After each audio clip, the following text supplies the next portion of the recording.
Every year, it's the same story, right? The headlines about Delhi's air. But what if I told you that the story we always hear is only half the picture? That beyond this staggering crisis, there's a massive hidden opportunity. Let's dig into both sides of this coin. Just take a second and look at this image. It's a pretty powerful metaphor, isn't it? It shows what it feels like to breathe in a city that's literally choked by pollution. One lung, green and thriving. The other, barren and dying. This isn't just art. For millions of people, this is a daily reality. And look, this isn't just a feeling or some abstract fear. It is a physical reality. I mean, when you have a union minister, someone at the highest levels of government, saying this, you know the problem is deeply personal, and it is affecting absolutely everyone. So, let's be absolutely clear about what we're talking about here. This isn't just smog or some hazy skies. No, we are talking about a full-blown public health emergency, and the costs, well, they're just staggering. On any given day during the worst months, the air quality in Delhi is often rated very poor. Now, what does that even mean? It means prolonged exposure can lead to respiratory illness. And the really scary part is, this isn't some rare anomaly. For many, this is just the norm. Okay, let's put some hard numbers to this crisis, and they're tough to hear. Every single year, air pollution is linked to 1.7 million deaths in India. Let that sink in for a moment. That's a staggering 18% of all deaths in the entire country. And the economic toll? It's just as devastating. We're talking about a $95 billion loss to the Indian economy every single year. To put that into perspective for you, that's almost 3% of the country's entire GDP just wiped out by polluted air. And it hits productivity hard.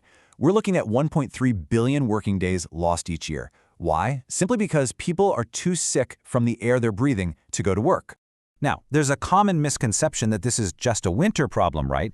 But what's so revealing about this chart is that it shows the average air quality index is way above safe levels all year round.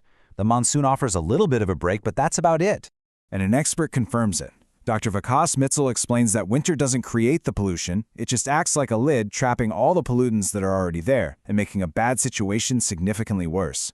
The bottom line is, the problem is constant. So this brings us to a really crucial question. If the problem is so severe, we have to understand exactly where it's all coming from.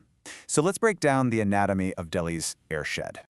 So, where is all this toxic air really originating? Is it just Delhi's cars and factories? Well, the answer, as you're about to see, is a whole lot more complex. And this right here, this brilliantly illustrates the challenge. Get this, only about 30% of Delhi's pollution actually starts within the city itself. Another 30% comes from the surrounding national capital region. And a massive 40% drifts in from other states and sometimes even other countries. This isn't a Delhi problem, it's a regional airshed problem. When you're faced with a problem that crosses state lines and feels completely out of your control, it is no surprise that people feel helpless. This comment from a Delhi resident really captures that sense of resignation perfectly. It's heartbreaking. But hold on. What if we've been looking at this all wrong? What if this massive, complex crisis is also a massive, untapped opportunity? This brings us to the opportunity. Let's explore this idea of aeronomics. The concept that building a blue sky economy isn't just an environmental goal, but maybe one of the biggest economic opportunities of our time. Here's the crucial insight. The very solutions needed to clean our air are themselves massive high-growth industries. Think about it, electric vehicles, advanced biogas plants, modern waste management. These aren't just solutions, they're economic engines waiting to be turned on. Let's break that down a bit. The electric vehicle industry, it's projected to be a $250 billion market by 2030. Compressed biogas plants, they need about $20 billion in investment.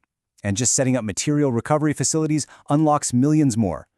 This isn't just about clean air. It's about jobs and real economic growth. Of course, if it were that easy, it would already be done, right? There are some pretty significant roadblocks standing in the way of this clean air economy.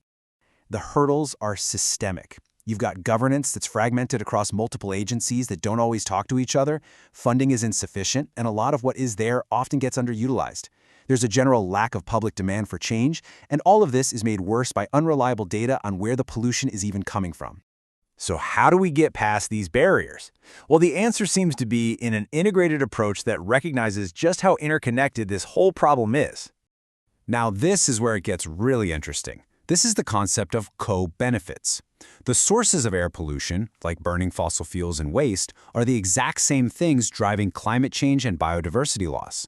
This means the solutions, like clean energy and better waste management, tackle all three crises at the same time. It's a triple win. And this can't be done by any one group alone. It requires a model where everyone plays a role. Governments set the policy, the private sector innovates and builds, philanthropy can fill in the funding gaps, and civil society engages the communities. We've actually seen this work, for example, in Pune's successful waste management system. So the crucial point is this. While collaboration between all of these big players is essential, the entire process is ignited by one thing: a collective, public demand for change. So we're left with this. We know the staggering human cost. We see the incredible economic opportunity. We even have a clear roadmap for the solutions. So if clean air truly is a fundamental right and not some luxury, the only question left is what will it take for us to finally claim it?